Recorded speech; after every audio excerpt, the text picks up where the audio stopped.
India जो है वो हर उस मुल्क को सपोर्ट करता है जो पाकिस्तान जिसकी जिसकी पाकिस्तान के साथ चपकलश होती है। और डेफिनेटली वो इस वजह से थी क्योंकि बांग्लादेश को पाकिस्तान से जो है वो पुराने, क्योंकि जब पाकिस्तान जो है बांग्लादेश अलग हुए थे उस वजह से जितनी भी हुकूमतें उनकी आई हैं बांग्लादेश की, कोई भी हुकूमत ऐसी नहीं है। सबसे ज़्यादा जो इक़्तिदार है वो शेख हसीना वाजिद का रहा है, तो उसने हमेशा से इंडिया का साथ दिया और इंडिया से सपोर्ट ली है। वो सबसे मेन वजह ये है कि वो पाकिस्तान के, बांग्लादेश के जितने भी आइडियालॉजी हैं सब पाकिस्तान के ख़िलाफ़ हैं और हमेशा उन्होंने इंडिया को पाकिस्तान के ख़िलाफ़ इस्तेमाल किया। ओसामा बिन लादेन पूरी दुनिया को छोड़कर पाकिस्तान में ही क्यों था? वो क्या वो पाकिस्तान का एजेंट था? क्या वो जब उसका कत्ल हुआ, जब उसको अमेरिका ने मरवाया और वो पाकिस्तान के अंदर एबटाबाद के अंदर मौजूद था, तो क्या अब हम ये सोचेंगे कि वो एक पाकिस्तानी एजेंट था? नहीं, वो पाकिस्तानी एजेंट नहीं था, वो एक दहशतगर्द था। इसी तरह से कौमों के बहुत सारे मफादात होते हैं। अगर आप रज़ा शाह पहलवी की एग्जाम्पल लें, जो कि ईरान के जो बादशाह होते थे, जब वो भी उनके खिलाफ भी इनकलाब आया तो वो भी फ्ली करके वेस्ट में चले गए। 1947 के बाद हमेशा इंडिया ने पाकिस्तान में मदाखलत किया और जो लगता है 1971 में हमारा वाक़या हुआ था, ये बांग्लादेश के दोबारा टूट के जो बना पाकिस्तान से अलहदा होके, लेकिन इसमें जो भी हक़ाइक़ थे, और एक तो ये था कि वहाँ की यूथ को कोई ख़ास बेनिफिट नहीं दे रहे थे, वो एक ही ख़ानदान को यानी कि पालने की कोशिश में थे। तो इस वजह से लगता तो यही है कि पाकिस्तान की ये उस वक्त भी कुछ 1971 में भी इनका हाथ था कि जिन्होंने उस वक्त पाकिस्तान को तोड़ा था। शेख हसीना वाजिद जो थी वो बड़ी ज़ालिम हुक्मरान थी। उसने अपनी गवर्नमेंट बचाने के लिए लोगों को फांसियाँ दी, मुख्तलिफ सियासी पार्टीज़ को जो है वो इबरत का निशान बनाया, लोगों को बहुत ज़्यादा जो है ना उसने सज़ाएँ दी। लेकिन आखिरकार ऐसा ये हुआ कि with the passage of time public के अंदर जो था वो गुस्सा वो बढ़ता गया, तो आखिरकार उन्होंने जो है वो उसके खिलाफ प्रोटेस्ट करना शुरू कर दिया। हसीना वाजिद क्यों गई बांग्लादेश से वापस, वो क्यों इधर आए इंडिया में? जो आज का सवाल आपका ये जवाब है। इस तरीके से तो ये ज़ाहिर करता है कि वो इनके वालिद साहब थे जो उन्होंने पाकिस्तान से अलहदगी का इख्तियार किया। हो सकता है मामला थे उस वक्त के इलेक्शन में भुट्टो साहब के और शेख मुजीबुर रहमान साहब के, लेकिन उनका वापस इंडिया की तरफ आना, ये सवाल ज़्यादा ही कुछ पैदा होता है कि वो क्यों इंडिया वापस। नाजरीन, जैसा कि आप सब जानते हैं कि बांग्लादेश की प्राइम मिनिस्टर शेख हसीना वाजिद ने इस्तीफ़ा दे दिया है और वो बांग्लादेश छोड़कर भारत रवाना हो गई हैं। उनके भारत जाने पर सवाल उठाया जा रहा है कि वो दुनिया के किसी भी कोने में जा सकती थी, लेकिन वो भारत क्यों गई? बांग्लादेश की जानिब से, बांग्लादेश की यूथ की जानिब से ये कहा जा रहा है कि शेख हसीना वाजिद के जो वालिद थे शेख मुजीबुर रहमान, वो भी भारत गए और ये भी अपने बाप के नक्शे कदम पर चलती हुई भारत गई हैं, लिहाजा ये भारतीय एजेंट है। और जब तक ये बांग्लादेश में इक़्तिदार में रही हैं, इनके ताल्लुकात हमेशा इंडिया के साथ बेहतर रहे हैं और हमेशा इंडिया की इनको सपोर्ट रही है। इसी मुद्दे पर बात करने के लिए हमारे साथ पाकिस्तान की यूथ मौजूद है। क्या नाम है आपका? मेरा नाम फ़याज़ अहमद है। मेरा नाम मुज़म्मिल है। फ़याज़, क्या करते हैं आप? मैं स्टूडेंट हूँ। क्या पढ़ रहे हैं? मैं फ़िलोसफ़ी में जो है एमफिल कर रहा हूँ। ज़बरदस्त। और मुज़म्मिल, आप? मैं भी स्टूडेंट हूँ। क्या पढ़ रहे हैं? Mess communication. आप वाकिफ़ होंगे जो कुछ बांग्लादेश में हुआ है। बांग्लादेश की यूथ ने, वहाँ की आवाम ने बांग्लादेश का तख्ता पलट के रख दिया है। शेख हसीना वाजिद को जो है मजबूर किया इस्तीफ़ा देकर मुल्क छोड़ने पर। पहले तो ये बताएं कि बांग्लादेश में जो हो रहा है एज अ पाकिस्तानी यूथ, आपकी इस पर क्या राय है? ठीक हो रहा है ये? देखें जी, तलबा ने यकीनन अपने हक़ के लिए और हक़ की बहाली के लिए कोशिश की है और ये बहुत अच्छा कदम है। और इसमें कहीं भी किसी भी, देखें ज़रा, किसी भी पॉलिटिकल पार्टी के लिए तलबा ने स्ट्रगल नहीं की, किसी भी पॉलिटिकल कह लें कि राइट के लिए स्ट्रगल नहीं की। उन्होंने अपने ज़ाती जो है वो राइट के लिए स्ट्रगल की है। उन्होंने उस कोटा के ख़िलाफ़ स्ट्रगल किया है जो बरसों से चला आ रहा है और उन आम शहरियों का जो है वो हक़ जो है वो मारा जा रहा था। तो ये एक बहुत अच्छी स्ट्रगल है उनकी। I appreciate to the students of Bangladesh. और उन्होंने अपनी जानों की कुर्बानी भी दी है और ये एक यूथ की पावर ही है और ये स्टूडेंट्स की पावर है कि जिन्होंने एक किस्म की, कह लें कि एक फाशिस्ट जो एक वज़ीर आज़म है, उनको उन्होंने अपने घर भेज दिया है, वापस भेज दिया है। खैर, भारत तो उनका घर नहीं है। आप मुज़म्मिल क्या कहना चाहेंगे?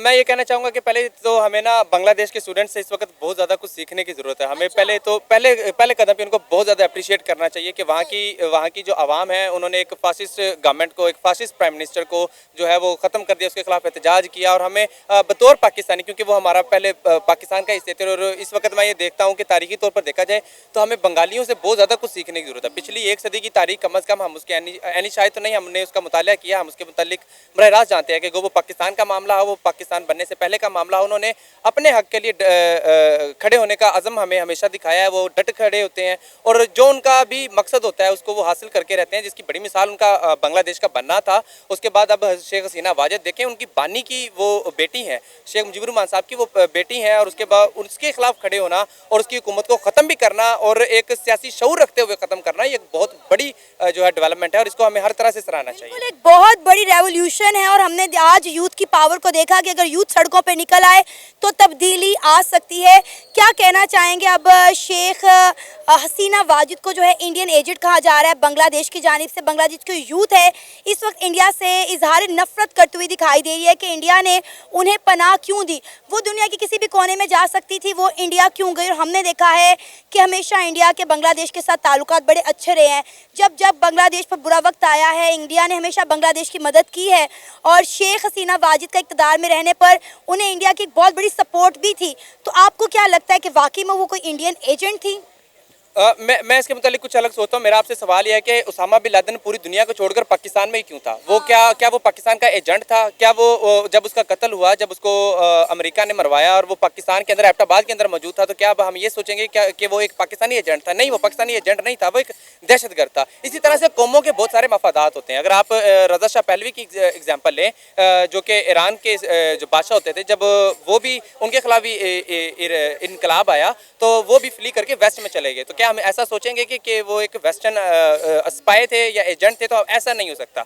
रही बात इंडिया के साथ जाने की या इंडिया का एजेंट समझने की, तो ये बात बिल्कुल गलत है। अगर पिछले चंद एक सालों की हम तारीख उठा के देखें, बांग्लादेश और इंडिया के बॉर्डर पे बहुत संगीन क्लैशेस होते रहे हैं, ठीक है। और इन सारी चीज़ों को मद्देनजर रखते हुए मैं ये कतई नहीं मान सकता और मैं ये कतई डिड्यूस नहीं कर सकता कि शेख हसीना वाजिद जो हैं वो एक इंडियन एजेंट थी या फिर उनका भारत के साथ कोई बराह रास्त इस तरह का कुछ कंस्पायरेसी वाली सेंस में लेना देना था। और एक अहम सवाल, एक अहम चीज़ और ये भी कि इसको आम सतह पे जो लोग हैं वो इसको एक इनकलाब कह रहे हैं। हम इसको इनकलाब नहीं कहेंगे, हम इसको एक बड़ी तब्दीली कहेंगे, एक तख्ता उलटना कहेंगे। हम इसको इनकलाब किस तरह से नहीं कह सकते कि इनकलाब के पीछे एक नज़रिया होता है, एक नज़रिए के लिए कौम उठ खड़ी होती है। वो नज़रिया कम्युनिज्म का हो, वो नज़रिया लिबरलिज्म का हो, वो नज़रिया इस्लाम का हो, कोई भी नज़रिया हो, एक नज़रिए के मातहत जब आवाम उठ खड़ी होती है तो हम उसको इनकलाब कहते हैं। और जो कि अपने पिछले जो कि पूरे निज़ाम से टकराती है, उन्होंने निज़ाम से नहीं टकराए हैं, ठीक है। वो निज़ाम नहीं रिप्लेस हो रहा, निज़ाम वही होगा, उनका मार्शल लॉ नाफिज हो चुका है, एक नया गवर्नमेंट सेट हो जाएगी, लेकिन निज़ाम तब्दील नहीं हो रहा। तो हम इसको इनकलाब नहीं कहेंगे, लेकिन इस तरह से लेकिन बहुत बड़ी तब्दीली तो है और इंडियन एजेंट वो कतई नहीं है। आप क्या कहना चाहेंगे इस पे? देखिए, बिल्कुल जिस तरह मुजम्मिल ने बात की है कि इंडियन एजेंट कहना एक सरासर एक गलती और गलत फहमी है। हर एक जब भी कोई सरबराह मुमलिकत बनता है, जिस तरह कोई हमारे पाकिस्तान के वज़ीर आज़म है, देखें नवाज शरीफ साहब को जब आउस्टर हुआ तो ये भी तो जद्दा चले गए, उसके बाद बेनज़ीर थी वो भी लंदन चली गई। तो ये सारी चीज़ें आपको देखना पड़ता है। इसमें आपके एक ओहदे पर रहते हुए कुछ मुमालिक के सरबराहान के साथ एक अच्छे ताल्लुकात इस्तवार पैदा हो जाते हैं। यही चीज़ मैं आपको कहने वाली थी। अब देखिए, इंडिया के हर अपने नेबर कंट्री के साथ बड़े अच्छे ताल्लुकात हैं, बेशक वो इस्लामिक कंट्रीज़ हो या बेशक उनका इस्लाम से ताल्लुक ना हो। हमने देखा है कि इंडिया जो है वो नेबर फर्स्ट की पॉलिसी को हमेशा पहले रखता है। हमने अब देखा अभी रिसेंटली इंडिया के अंदर जो है वो बजट अनाउंस हुआ तो उन्होंने उसमें बांग्लादेश, अफगानिस्तान, श्रीलंका, वो ममालिक जो क्राइसिस से गुजर कर डेवलप हुए हैं उनके लिए एक बजट अनाउंस किया। देखिए, इक़्तिदार में रहते हुए किसी मुल्क के साथ किसी दूसरे मुल्क के प्राइम मिनिस्टर के ताल्लुकात अच्छे होना ये बड़ी अच्छी बात है। अगर इंडिया के प्राइम मिनिस्टर या इंडिया की हुकूमत के ताल्लुकात जो है शेख हसीना वाजिद के साथ अच्छे थे तो ये उनके अच्छे सियासतदान होने की निशानी है। मैं इसके मतलब कुछ कहना चाहूँगा कि अगर हम ये सोचें कि पहली बात तो ये कि इंडिया के अपने हमसायों के साथ ताल्लुकात अच्छे हैं, ऐसा नहीं है। इंडिया के दो सबसे बड़े जो अहम हमसाए हैं वो पाकिस्तान और चीन है। पाकिस्तान और चीन के साथ उनके बॉर्डर क्लैशेस हैं, आप जानती हैं। उसके अलावा बांग्लादेश के साथ भी उनके प्रॉब्लम्स चल रहे हैं। उसके बाद भूटान और नेपाल के साथ भी उनकी प्रॉब्लम चलती रही है। ये ऐसा नहीं है कि इंडिया के अपने हमसायों के साथ बहुत अच्छे ताल्लुकात है, ऐसा तो बिल्कुल भी नहीं है। अब बात ये करें कि उनके अपने वो जो है वो दूसरे ममालिक के पीछे हुए ममालिक की जो है मदद करना चाह रहे हैं, उनको जो है उनके लिए उन्होंने बजट मुख्तस किया है। तो आप ये बात तस्लीम करें, मैं ये बात तस्लीम करता हूँ कि इंडिया एक बहुत बड़ी रीजनल पावर है और इस वक्त जो ग्लोबल ऑर्डर है वो यूनिपोलर से मल्टीपोलर होने जा रहा है। हमें मुख्तलिफ रीजन्स में मुख्तलिफ बड़ी बड़ी ताकतें नजर आएंगी। यानी कि अब अमेरिकन कॉन्टिनेंट में अमेरिका ताकत है, एशिया में चीन और भारत ताकत है। इस तरह से हम रीजनलिज्म की तरफ बढ़ रहे हैं। इस रीजनलिज्म की पॉलिसी के तहत अगर कोई एक मुल्क जो है दूसरे मुल्क की मदद करता है और उसको जो है उसको अपब्रिंग करना चाहता है, जिस तरह के चीन ने अफ्रीका के अंदर किया है, जिस तरह से चीन पाकिस्तान के अंदर कर रहा है, तो इसका मतलब ये नहीं है कि वो कोई वो रहम दिलाना तौर पर कर रहा है, वो हमसायों के साथ अच्छे ताल्लुकात रखना चाहता है। उसका मकसद प्योर प्योरली इकोनॉमिकल है, उसका मकसद प्योरली पॉलिटिकल है। वो अपनी पावर को इन्हेंस करना चाह रहे हैं, अपनी पावर को बूस्ट करना चाह रहे हैं। हम इसको इंसानी बुनियादों पर कतई नहीं कह सकते। खैर हम मुद्दे पे वापस आते हैं। हमारा मुद्दा जो है वो आज का बांग्लादेश है।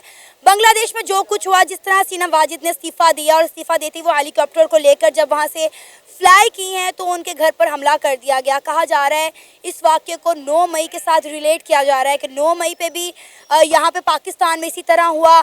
जिन्ना हाउस पर हल्ला बोला गया, वहाँ से जो है सामान की लूट मार की गई और वही वाक़या आज जो है वो बांग्लादेश के अंदर हुआ। क्यों? क्योंकि एक वक्त था कि बांग्लादेश पाकिस्तान का हिस्सा था, तो दोनों की यूथ के अंदर एक ही खून, एक ही जज्बा और एक ही इमोशन पाए जा रहे हैं। ऐसा बिल्कुल नहीं है। इसको 9 मई के साथ रिलेट करना सरासर जो है वो बेवकूफ़ी है। आप ये एक चीज़ देखें कि एक कॉज जो है वो एक आम आदमी की कॉज के लिए वहाँ के तलबा ने जो है वो एक एहतजाज किया है। उसमें उन्होंने अपनी जानों का नजराना पेश किया और उन्होंने अपनी रेजिस्टेंस शो की है। उन्होंने रेजिस्टेंस के साथ कंसिस्टेंसी शो की है। अब जब आप 9 मई के साथ उसको रिलेट करते हैं तो यहाँ प्योरली जो एक बाइफरिकेशन आती है वो पॉलिटिकल आती है। यहाँ एक पॉलिटिकल पार्टी के एक मखसूस मतलब एक जमात के लोगों ने जो है अपने रहनुमा के पीछे ये सारा कुछ किया। उन्होंने कोई पॉलिटिकल गेन्स हासिल करने के लिए नहीं किया, उन्होंने कोई सोशल कॉज हासिल करने के लिए नहीं किया। एक लॉन्ग रन में मैं बात कर रहा हूँ। अब इस आज के बांग्लादेश को अगर आप 9 मई 2023 के बांग्लादेश के साथ अगर आप रिलेट कर रहे हैं तो ऐसा बिल्कुल नहीं है। उसकी वजह देखें, एक तो सियासी शऊर है। आप ये देखें कि बांग्लादेश के स्टूडेंट्स ने जो एक स्ट्रगल की है वो एक प्योरली सियासी शऊर के तहत है। उन्होंने फैक्ट्स एंड फिगर्स को गवर्नमेंट के सामने रखा, उन्होंने सारी चीज़ों को बताया। उन्होंने कहा अपने फ्रीडम फाइटर्स के लिए कोटा रखा, हमें समझ में आया। आपने उनके बच्चों को दिया, अब उनके पोतों को भी दे रहे हैं। तो अब एक लार्ज स्केल पे आप जो है वो दूसरे लोगों को निगेट कर रहे हैं। जबकि यहाँ पे 12 लाख स्टूडेंट जो है वो हर साल यूनिवर्सिटी से निकल रहा है, उनको आप जो है वो किसी भी किस्म की नौकरी में जो है वो आप उनको निकाल रहे हैं। यानी कि आपको एक चीज़ देखनी होगी कि 9 मई और आज के बांग्लादेश के पीछे प्योरली एक बहुत बड़ा जो फ़र्क है वो ये है कि वहाँ एक शख्स के लिए 9 मई में एक शख्स के लिए एक जो है वो काज होती है, एक शख्स काज होता है और उसका इफेक्ट निकलता है जिन्ना हाउस की में GHQ में जहाँ भी। और आज के बांग्लादेश में जो एक हसीना वाजिद के पैलेस पे अगर कोई हमला होता है तो उन्होंने वो रियासत का ही एक जो है वो मतलब उसका पैलेस जो है वो रियासती मलकियत है। अब देखिए ना कि वहाँ की अगर हम मिलिट्री की बात करें, आर्मी की बात करें, कॉप्स की बात करें तो वो वहाँ की आवाम की कॉल पर बाहर निकली और उनकी सपोर्ट में निकली है।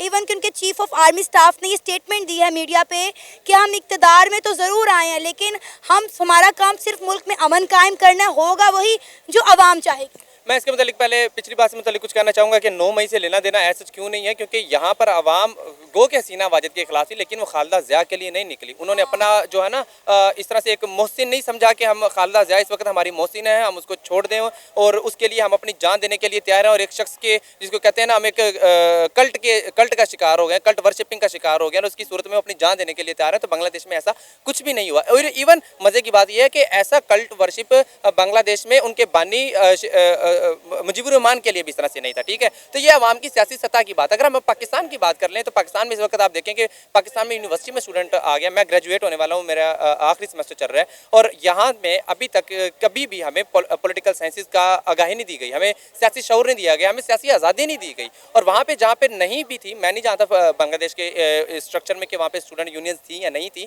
लेकिन इन सब के बावजूद जिस तरह से स्टूडेंट्स बाहर निकले हैं, उन्होंने अपने हक को मनवाया है, ये एक बहुत बड़ा कारण है। देखें ना कि वहाँ पे सियासी इस्तेकाम था, कितने सालों से वहाँ पे पॉलिटिकल स्टेबिलिटी थी, पाकिस्तान से बेहतर उनका मौशी निज़ाम चल रहा था, पाकिस्तान से कितना इंडस्ट्रियल एरिया था जो यहाँ से बांग्लादेश शिफ्ट हो गया।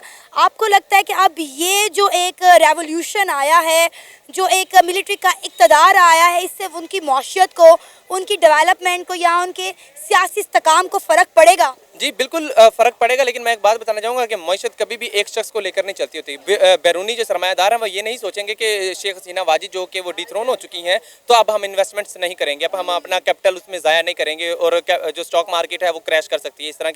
इस तरह के हालात पैदा होते ही रहते हैं। लेकिन एक शख्स की वजह की जाने से बैरूनी कैपिटलिस्ट, बैरूनी सरमायादार इन्वेस्टर ये सोचे कि अब हमने एक मुल्क में सरमायादारी ही नहीं करनी और उसकी वजह ये है कि हमारा सरमाया डूब सकता है, तो ऐसा नहीं। उनकी जो मईशत है वो बूम करेगी, वो एक बेहतर तरीके पे चलेगी। लेकिन हाँ, इस वक्त मानने की बात यह है कि इस वक्त उनकी जो मईशत है वो मुश्किलात का शिकार होगी, क्योंकि ऐसे अनसर्टेन जो एक पॉलिटिकल कंडीशन है उसके अंदर इस तरह से होना मतलब कि मामूली बात है, ये नॉर्मल बात है और इस तरह से होता है। क्या नाम है सर आपका? जी मेरा नाम मोहम्मद आसिफ है।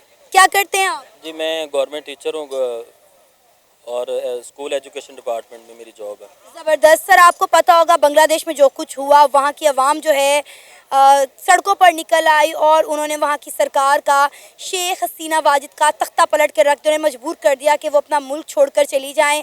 कहा जा रहा है कि वो दुनिया के किसी भी कोने में जा सकती थी, लेकिन उनका हेलीकॉप्टर इंडिया में लैंड किया है, लिहाजा वो इंडिया की एजेंट हैं, गद्दार हैं। क्या कहना चाहेंगे आप इस सारे मामले पर जो बांग्लादेश में हो रहा है और जो बांग्लादेश की यूथ जो है वो शेख हसीना वाजिद के साथ साथ इंडिया के भी खिलाफ हो गई है? देखें, बात यह है कि बांग्लादेश जब से पाकिस्तान से अलग हुआ है उस वक़्त से बांग्लादेश के जो ताल्लुकात से पाकिस्तान के साथ इतने आइडियल नहीं रहे और हमेशा से जो उन्होंने पसे पर्दा पसे चिलमन पाकिस्तान की मुखालफत की है। और आज जो उनका जो पब्लिक रेवोल्यूशन आया है जिसकी वजह से उनकी गवर्नमेंट जो है वो तब्दील हुई है, उसका नतीजा ये है कि शेख हसीना वाजिद जो थी वो बड़ी ज़ालिम हुक्मरान थी। उसने अपनी गवर्नमेंट बचाने के लिए लोगों को फांसियाँ दी, मुख्तलिफ सियासी पार्टीज़ को जो है वो इबरत का निशान बनाया, लोगों को बहुत ज़्यादा जो है ना उसने सज़ाएँ दी। लेकिन आखिरकार ऐसा ये हुआ कि with the passage of time public के अंदर जो था वो गुस्सा वो बढ़ता गया तो आखिरकार उन्होंने जो है वो उसके ख़िलाफ़ प्रोटेस्ट करना शुरू कर दिया। और दूसरी जो बात है इंडिया पाकिस्तान और बांग्लादेश की, वो डेफिनेटली मैं तो इसको यही कहूँगा कि चूँकि बांग्लादेश जब से जो वज़ीर आज़म थी उस वक़्त से बांग्लादेश और पाकिस्तान के इतने अच्छे ताल्लुकात नहीं थे, उसने हमेशा इंडिया की साइड ली और इंडिया से सपोर्ट ली है और उसको दी है। तो डेफिनेटली मैं आपकी इस बात से एग्री करता हूँ कि ये ऐसे ही होना चाहिए था, क्योंकि ये अवाम का जो गुस्सा था वो बाहर आया है और आखिरकार जो है ये काम हुआ है। सर, कहा जा रहा है कि पाकिस्तान की अवाम को, पाकिस्तान की यूथ को बांग्लादेश से सीखने की ज़रूरत है कि किस तरह अपने राइट्स के लिए बाहर निकला जाता है और किस तरह अपने राइट्स के लिए लड़ा जाता है। क्या आप इससे सहमत हैं? जी बिल्कुल, ये आज जो वक्त हमारा पाकिस्तान का चल रहा है इसमें बड़ी ज़्यादा ज़रूरत है पाकिस्तानी अवाम को इसी तरह बाहर निकलना चाहिए। उसकी वजह यह है कि पाकिस्तान में इस वक्त बहुत सारे मसाइल जन्म ले रहे हैं।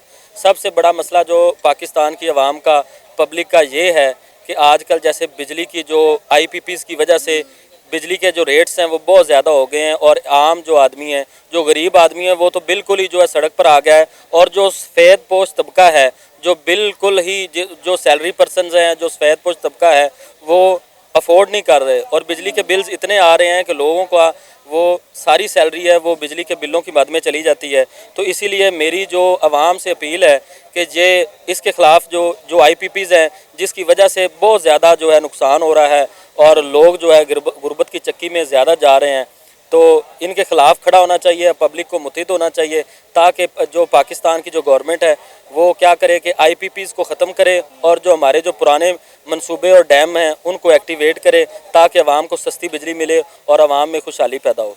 सर, कहा जा रहा है बांग्लादेश की आवाम की जानिब से कि शेख हसीना वाजिद दुनिया के किसी भी कोने में जा सकती थी, लेकिन वो इंडिया गई और अब वो वहाँ से लंदन जाएंगी। कहा जा रहा है कि इंडिया ने उनको इक़्तिदार में रहने के लिए बड़ा सपोर्ट किया, लेकिन हमने देखा है कि जब जब बांग्लादेश पे बुरा वक्त आया है इंडिया ने हमेशा बांग्लादेश को सपोर्ट किया है। तो क्या लगता है कि कब तक इंडिया जो है वो शेख हसीना वाजिद को पनाह देगा? देखें, इंडिया जो है वो हर उस मुल्क को सपोर्ट करता है जो पाकिस्तान जिसकी पाकिस्तान के साथ चपकलश होती है।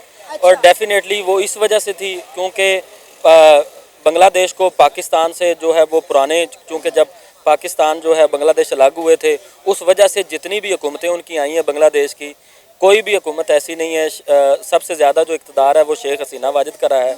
तो उसने हमेशा से इंडिया का साथ दिया और इंडिया से सपोर्ट ली है।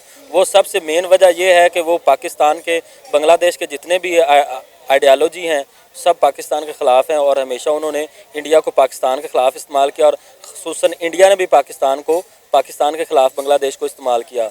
और शेख हसीना वाजिद जो हैं वो बिल्कुल आपकी बात सही है कि वो किसी और मुल्क में भी जा सकती थी। वो उधर इसलिए असाइलम लेने गई है कि उसको पता है कि मुझे जो है वो एक तो प्रोटेक्शन मिलेगी इंडिया में, क्योंकि इंडिया का और पाकिस्तान का जो है ना हमेशा हालात ख़राब रहते हैं, कशीदा रहते हैं, किसी वजह से तजारती महाज पर उनके साथ ताल्लुकात अच्छे नहीं रहते, इंटरनेशनल जो है रिलेशंस उनके साथ अच्छे नहीं रहते। और बाकी जो ख़ास तौर पे इंडिया के साथ हमारे पुराने मसाइल हैं, कश्मीर का मसला है और भी काफ़ी सारे पानी का मसला है, इस वजह से और हर मैटर्स में जो है बांग्लादेश में ने हमेशा इंडिया को सपोर्ट किया है। और ये ऐसे ही समझ लें कि जैसे शेख हसीना वाजिद ने ये साबित कर दिया है कि वो इंडिया की सिर्फ एजेंट ही नहीं है, बल्कि उन्होंने माजी में भी इंडिया के लिए बहुत ज़्यादा काम किया। अब आप बांग्लादेश का फ्यूचर क्या देख रहे हैं, क्योंकि 2024 में 21वीं सदी में एक मुल्क के अंदर मिलिट्री के इक़्तिदार का आ जाना, क्योंकि उनके चीफ ऑफ आर्मी स्टाफ ने साफ साफ ये स्टेटमेंट दी है मीडिया पर आकर कि हम इक़्तिदार में आ चुके हैं, लेकिन हम सिर्फ मुल्क में अमन कायम करेंगे, होगा वही जो यहाँ की आवाम, यहाँ की यूथ चाहेगी। तो अब बांग्लादेश का फ्यूचर क्या देख रहे हैं? देखें, मैं बांग्लादेश में आर्मी की हुकूमत के हक़ में बिल्कुल नहीं हूँ। डेफिनेटली वहाँ पे एक नया जो है जमहूरी सेटअप होना चाहिए। तो एक जो सियासी पार्टीज़ जितनी भी हैं उनको इंतख़ाबात में हिस्सा लेना चाहिए, और जो डेमोक्रेटिक गवर्नमेंट आए उसको जो है मौका देना चाहिए। आर्मी ने बिल्कुल टेक ओवर किया है और शेख हसीना वाजिद की हुकूमत को ख़त्म किया है। चूँकि शेख हसीना वाजिद का खुद का इमेज ही नहीं अच्छा था, उसने माजी में जो उसकी वजह से जो आवाम थी वो बहुत ज़्यादा परेशान थी, उसने बहुत ज़्यादा मजालिम ढाए हैं लोगों पे, और जितने भी ज़्यादा अपने जो सियासी मुखालफिन थे उनको बहुत ज़्यादा सज़ाएँ दी हैं और उनको इबरत का निशान बनाया है, जिसकी वजह और ना उसने पब्लिक गवर्नेंस में पिछले काफ़ी सालों से कोई बहुत अच्छा काम नहीं किया। तो आर्मी ने अपनी हुकूमत तो नहीं बना सकते, अगर वो बनाना भी चाहें तो, लेकिन मैं इस हक़ में नहीं हूँ। 1947 के बाद हमेशा इंडिया ने पाकिस्तान में मदाखलत किया, और जो लगता है 1971 में हमारा वाक़या हुआ था, ये बांग्लादेश के दोबारा टूट के जो बना पाकिस्तान से अलहदा होके, लेकिन इसमें जो भी हक़ाइक़ थे, और एक तो ये था कि वहाँ की यूथ को कोई ख़ास बेनिफिट नहीं दे रहे थे, वो एक ही ख़ानदान को यानी कि पालने की कोशिश में थे। तो इस वजह से लगता तो यही है कि पाकिस्तान की ये उस वक्त भी कुछ 1971 में भी इनका हाथ था कि जिन्होंने उस वक्त पाकिस्तान को तोड़ा था। तो आपको लगता है कि 1971 का जो वाक़या पेश आया, जो मशरक़ी पाकिस्तान से अलग होकर बांग्लादेश बना, उसमें भी इंडिया मुलव्विस था? ये कहा तो नहीं जा सकता, लेकिन बाद में कुछ हक़ाइक़, जैसे कि वो उनके वाले साहब भी वापस इंडिया है, अगर वो उनको पाकिस्तान से ज़्यादा ही मोहब्बत थी तो वो पाकिस्तान की बजाय किसी और भी इस्लामी मालिक में जा सकते थे। लेकिन इंडिया का वापस आना इस तरह का इस बात पे गौर डालता है कि वो लोग इंडिया क्यों गए, ये हमें सोचने पे मजबूर करती है ये चीज़। उनके इंडिया के साथ दोस्ताना ताल्लुकात है ना, जैसे अगर हम मुस्लिम लीग नून की बात करें तो उनके भी इंडिया के साथ दोस्ताना ताल्लुकात। इंडिया के प्राइम मिनिस्टर नरेंद्र मोदी बगैर वीज़ा बगैर पासपोर्ट के जो है वो जाती उम्रा आए, तो यहाँ पे नवाज शरीफ पर भी सवालिया निशान जो है उठाया जाता है कि उनके नरेंद्र मोदी के साथ इस तरह के ताल्लुकात है। बल्कि यहाँ तक कहा जाता है कि मुस्लिम लीग नून की जो है फैक्ट्रियाँ हैं भारत के अंदर मौजूद। जी देखें, इस बारे में हक़ाइक़ में ये तो हमारी जो ऊपर के इदारे हैं वो जानते हैं, लेकिन ये तो हो सकता है ना कि ये अभी जो मसला ये है कि उनके वापस आने का, वो हसीना वाजिद क्यों गई बांग्लादेश से वापस, वो क्यों इधर आए इंडिया में, जो आज का सवाल आपका ये जवाब है। इस तरीके से तो ये ज़ाहिर करता है कि वो इनके वालिद साहब थे जो उन्होंने पाकिस्तान से अलहदगी का इख्तियार किया। हो सकता है मामलात थे उस वक्त के इलेक्शन में भुट्टो साहब के और शेख मुजीबुर रहमान साहब के, लेकिन उनका वापस इंडिया की तरफ आना, ये सवाल ज़्यादा ही कुछ पैदा होता है कि वो क्यों इंडिया वापस रिटर्न। इंडिया ने हमेशा उनके लिए एक सॉफ्ट कॉर्नर रखा है, इंडिया ने हमेशा उनको सपोर्ट किया है। अगर हम बात करें तो बांग्लादेश पे जब जब बुरा वक्त आया, बांग्लादेश ने हमेशा इंडिया से मदद मांगी है और इंडिया ने हमेशा जो है बांग्लादेश की मदद की है। और आज जब उनकी प्राइम मिनिस्टर अपनी जान बचाने के लिए इंडिया रवाना हुई है तो वही बांग्लादेशी इंडिया को कसूरवार ठहरा रहे हैं। देखें ना, इंडिया के लोग उधर उन्होंने बंगालियों को, कुछ लोगों को हक नहीं दिए ना, इस वजह से वो वापस आए हैं। उधर तकरीबन 30-35% कम्युनिटी को है, मुसलसल उन्हीं को ही मोबिलाइज कर रहे हैं, जबकि वो बाकी की कम्युनिटी के यही मसला है कि पाकिस्तान वाला वहाँ की यूथ भी फारिग बैठी हुई है, तो वो उन लोगों का एहतजाज करना हक बनता था, उन्होंने आज उनकी हुकूमत का तख्ता पलट दिया। कुछ ये भी हक़ाइक़ है। तो अब देखें ना कि उनकी यूथ जो है वो रेवोल्यूशन लेकर आई है, तो आपको नहीं लगता कि पाकिस्तान की यूथ को भी अपने हक के लिए जागने की ज़रूरत है? ये बात तो बिल्कुल आपकी ठीक है, लेकिन अभी तक जो हमारे ऊपर है कि मुल्क ठीक चल रहा है, तो इतना क्या रेवोल्यूशन ये तो नहीं हो सकता कि हम बिल्कुल ये रोड बंद कर दें, सड़कें बंद कर दें। अल्लाह हालात बेहतर करेगा इंशाल्लाह। तो बांग्लादेश में जो कुछ हुआ है उसके बारे में आपकी क्या राय है? मिलिट्री वहाँ पे इक़्तिदार में आ गई 2024 में, 21वीं सदी में मिलिट्री के इक़्तिदार में आ जाना किसी मुल्क के लिए कितना पॉजिटिव और नेगेटिव है? ये तो इसका तजर्बा पाकिस्तान भी काफ़ी दफ़ा कर चुका है, लेकिन इधर भी कुछ हालात उनके कोई ये नहीं हुआ कि वो संगे मील वो कोई जो उनका हदफ था वो अबूर कर लिया, लेकिन उधर भी अब देखते हैं क्या होता है।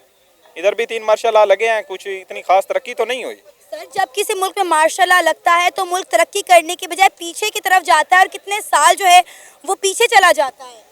ये बात तो है, लेकिन आपके अयूब खान के दौर में भी पाकिस्तान को एशिया टाइगर कहा जाता था। अब ये बात भी तो देखें ना, तो कुछ तरक्की की थी पाकिस्तान ने उस वक्त, अब ये जो आपकी बात है कि मुल्क पीछे जाएगा, ये तो अब उनकी गवर्नेंस सिस्टम है ना कि वो कैसे उस मुल्क को चलाते देखिए हैं। ना कि पिछले कई सालों से वहाँ पे सियासी इस्तेकाम था, उनका टका पाकिस्तान से रुपए से ज़्यादा था। वहाँ पे आप फैक्ट्रीज देखें, वहाँ पे आप कारोबार देखें, पाकिस्तान से कई दर्जे बेहतर था। वो बात तो ठीक है, उन लोगों ने इंडिया से कुछ मदद लेके ये जो कुछ भी करके बांग्लादेश को मोबिलाइज किया था, वहाँ के लोगों ने तरक्की की थी। लेकिन वो जो आज की उनकी यूथ का जो है, जो हमने कुछ पढ़ा है कि वो ये है कि वो खास एक कम्युनिटी के लोगों को ही मोबिलाइज कर रहे थे। वो बाकी के जो लोग रह गए थे उन्होंने रेवोल्यूशन के लिए अपने, तो मैं बात कह रही हूँ ना कि इंडिया ने हमेशा बांग्लादेश को सपोर्ट किया है ना। इंडिया बांग्लादेश को वो तो मुल्की ताल्लुकात किसी भी मुल्क के साथ हो सकते हैं, लेकिन हमारा जो वाकया है कि जो इस बात की तरफ हम जा रहे हैं कि वो ये है कि 71 के बाद वो लोग दोबारा क्यों वापस आए। हालांकि वो कहते चलो ठीक है उनके वोट ज़्यादा थे, लेकिन वो क्यों इंडिया की तरफ जा रहे थे। इंडिया ने आज़ादी के बाद कभी भी पाकिस्तान का अच्छा नहीं चाहा।